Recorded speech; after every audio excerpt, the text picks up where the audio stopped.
जय हिंद। स्वागत है आपका हमारे YouTube चैनल पर। दोस्तों, दिल्ली पुलिस कांस्टेबल 2023 की वैकेंसी अभी सितंबर में आने वाली है और उम्मीद है आप सब अच्छे से तैयारी कर रहे होंगे। अगर नहीं कर रहे हो तो आज आपको हम बता देते हैं कि कंपटीशन कितना भयंकर रहने वाला है और आपको साथ ही ये भी बताएंगे कि आपको ये मिस्टेक्स नहीं करनी है। कौन कौन सी मिस्टेक नहीं करनी है वो सभी बातें इस वीडियो में आज हम डिटेल से डिस्कस करेंगे। ठीक है, तो दोस्तों सबसे पहले आपको बता दें कि अभी जो ये भर्ती होने वाली है इसमें एक्सपेक्टेड उम्मीद है कि 30 लाख के आसपास फॉर्म भरे जाएंगे। हो सकता है 30 लाख से ज़्यादा ही फॉर्म हो जाएं, लेकिन आपको फॉर्म देखकर नहीं डरना है। इसमें हम कैलकुलेशन आपको बताएंगे कि पीछे के जो आज तक एग्जाम हुए हैं, जो पहले अब तक दिल्ली पुलिस के एग्जाम हुए हैं, एसएससी के एग्जाम हुए हैं, उन सभी को एनालिसिस करके आपको बता देते हैं कि जो ये 30 लाख फॉर्म के आसपास जो भरे जाएंगे इसमें से लगभग 60% कैंडिडेट ही ऐसे होते हैं जो एग्जाम देने पहुंचते हैं। तो 60% कैंडिडेट का मतलब है लगभग 18 लाख के आसपास। तो हम मान लेते हैं कि 20 लाख के आसपास कैंडिडेट ये एग्जाम देने वाले हैं। जो 20 लाख जो एग्जाम देंगे उनमें से हर कैंडिडेट अपनी तैयारी पूरे मन से नहीं करता है, आधे ऐसे ही फॉर्म भर देते हैं। कई बार कई कैंडिडेट ऐसे होते हैं कि पहला एग्जाम है चलो देने चलते हैं, कई अपने साथियों के साथ देने चल पड़ते हैं और कई आधे अधूरे मन से तैयारी करते हैं। एक्चुअल में हम ये मान लेते हैं कि जो ये 20 लाख कैंडिडेट हैं इनमें से हम ज्यादा नहीं मानेंगे, सिर्फ 1% कैंडिडेट अगर सीरियस होकर तैयारी कर रहे हैं, बिल्कुल मन लगाकर, वो फिजिकल की भी तैयारी कर रहे हैं और रिटर्न एग्जाम की भी तैयारी कर रहे हैं, तो 20 लाख का 1% 20,000 होता है और वैकेंसी आने वाली है 7,500 के आसपास। तो 20,000 जो बढ़िया तैयारी कर रहे हैं उनमें कंपटीशन है, ये एक एवरेज मानकर चल रहे हैं। अब 20,000 जो तैयारी कर रहे हैं, अब यानी कि हर लगभग 3 कैंडिडेट्स में से एक सेलेक्ट होना है और तीनों अपनी तैयारी बेहतरीन तरीके से कर रहे हैं, फिजिकल की भी और रिटर्न एग्जाम की भी। क्योंकि जो एग्जाम दे रहे हैं उनमें आपको ये तो मानना ही होगी कि कम से कम 1%, उससे ज्यादा हो सकते हैं, कम से कम 1% तो तैयारी करने वाले कैंडिडेट होते ही हैं जो पहले से तैयारी कर रहे हैं, जो दूसरे एग्जाम्स की तैयारी कर रहे हैं। तो इतने कैंडिडेट्स में से आपको सिलेक्शन लेना है, यानी कि 20,000 जो बढ़िया तैयारी करने वाले हैं, जो बिल्कुल टॉप लेवल की तैयारी कर रहे हैं, उन 20,000 कैंडिडेट्स में से ये जो 7,500 के आसपास वैकेंसी आएंगी वो सिलेक्शन होगा, यानी कि हर 3 में से एक कैंडिडेट। तो अब वो जो एक कैंडिडेट होगा उनको अपनी तैयारी उन बाकी जो 2 कैंडिडेट हैं उनसे ऊपर रखनी है, तभी सिलेक्शन हो पाएगा, नहीं तो कोई चांसेस नहीं है सिलेक्शन होने के।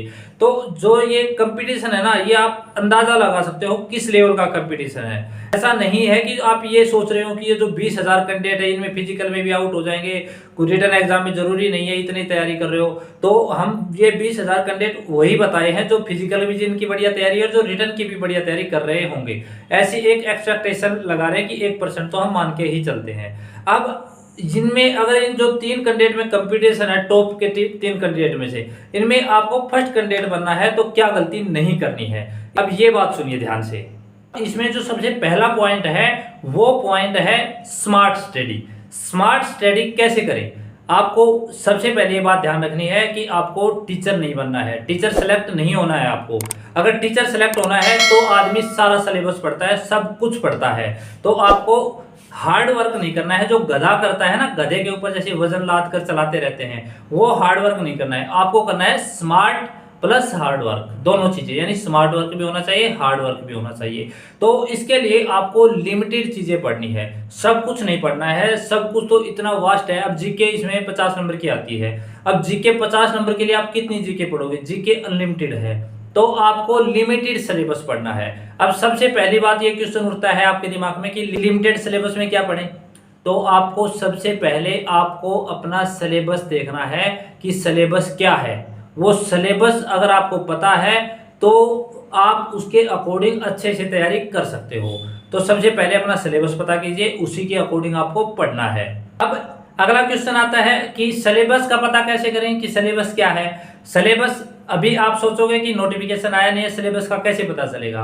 तो आपके पास एक ऑप्शन तो है, आप प्रीवियस जो सिलेबस है, पिछला जो नोटिफिकेशन है, उस सिलेबस के अकॉर्डिंग तैयारी शुरू कीजिए। ज्यादा टाइम है नहीं, सिर्फ 45 दिन बचे हैं, 45 दिन में नया नोटिफिकेशन आ जाएगा। जैसे नया नोटिफिकेशन आता है उसके अकॉर्डिंग अगर कुछ चेंज होता है तो आप तैयारी कर सकते हो। बाकी आपको बता देते हैं कि कुछ भी चेंज नहीं होने वाला है, तो अपनी तैयारी पुराने सिलेबस के अकॉर्डिंग ही करते रहिए। क्योंकि बाद में आपके पास इतना टाइम नहीं होगा कि ये सारा सिलेबस कवर कर पाओ। अब इससे अगला पॉइंट, पहला पॉइंट हो गया स्मार्ट स्टडी, अब आता है दूसरा पॉइंट। दूसरा पॉइंट क्या है, प्रीवियस ईयर्स के क्वेश्चन पेपर पढ़ने हैं। प्रीवियस ईयर्स के क्वेश्चन पेपर भी लिमिटेड सिलेबस के लिए बहुत जरूरी है। उससे आपको आइडिया हो जाएगा कि कौन कौन सा सेक्शन में क्या क्या चीजें ज्यादा आती है, कि कौन सी चीज इंपॉर्टेंट है, किस चीज पर हमें विशेष तौर पर ध्यान देना है। ये सभी चीजें आपको प्रीवियस ईयर्स के क्वेश्चन पेपर पढ़ने से ही आइडिया होंगी, उसके अलावा और कोई आपके पास ऑप्शन नहीं होगा। अभी अगला क्वेश्चन, प्रीवियस ईयर्स के क्वेश्चन पेपर कहाँ से पढ़े, ये भी तो जायज क्वेश्चन है। तो प्रीवियस ईयर्स के जो क्वेश्चन पेपर हैं वो आपको गूगल पर मिल जाएंगे अगर सर्च करोगे तो। उसके अलावा टेलीग्राम पर मिल जाएंगे। टेलीग्राम पर जाकर आप Delhi police previous years question paper लिखकर टाइप करोगे तो बहुत सारे चैनल मिलेंगे जिन पे क्वेश्चन पेपर आपको मिल जाएंगे। उसके अलावा एक और ऑप्शन है, अगर यहाँ पर आपको ऑनलाइन ये चीजें अवेलेबल नहीं होती है, पहली बात तो ये ऑनलाइन आपको मिल ही जाएंगी, बाय द वे नहीं होती है तो तीसरा ऑप्शन आपके पास है, कोई बुक ले सकते हो जिसमें प्रीवियस ईयर्स के क्वेश्चन पेपर हो, वहां से आप ये चीजें पढ़ सकते हो। ठीक है, ये दोनों पॉइंट बहुत इंपॉर्टेंट है। इनके अलावा तीसरा पॉइंट ये है कि आपको बीच बीच में मॉक लगाकर भी देखने हैं। अभी हाल फिलहाल जब तक नोटिफिकेशन नहीं आया है तब तक आपको हर रोज मॉक देने की जरूरत नहीं है। नोटिफिकेशन आने के बाद भी आपको कब से मॉक लगाने होंगे ये चीज हम आपको उस टाइम बता देंगे। लेकिन आप एक मॉक टेस्ट लगा सकते हो और वो मॉक टेस्ट जैसे देते हो उसके बाद सिर्फ मॉक टेस्ट दे दिया और उसके बाद आप बैठ गए, ऐसा नहीं होना चाहिए। ये आपका टाइम मैनेजमेंट के लिए मॉक टेस्ट होता है। दूसरा क्या चीज होती है मॉक टेस्ट में कि आपका जो सेक्शन वीक है उस सेक्शन का पता चल जाएगा कि इस सेक्शन में मेरे कम मार्क्स आ रहे हैं, क्यों आ रहे हैं, इस पर मुझे विशेष ध्यान देना है, और ये सेक्शन वीक क्यों है इस पर विशेष ध्यान देना है और उसके लिए ज्यादा तैयारी करनी है। तो ये सभी पॉइंट है, ये काफी इंपॉर्टेंट है। तो मॉक को एनालिसिस जरूर से जरूर करना है, ये भी काफी इंपॉर्टेंट पॉइंट है। बाकी अभी नोटिफिकेशन आने दो, नोटिफिकेशन आने तक आपको बीच बीच में गाइड करते रहेंगे। फिलहाल इस वीडियो में इतना ही है और मैं चाहता हूं कि आप जल्दी से जल्दी दिल्ली पुलिस परिवार ज्वाइन करें और मुझसे मिलने का मौका आपको जल्दी से जल्दी मिले।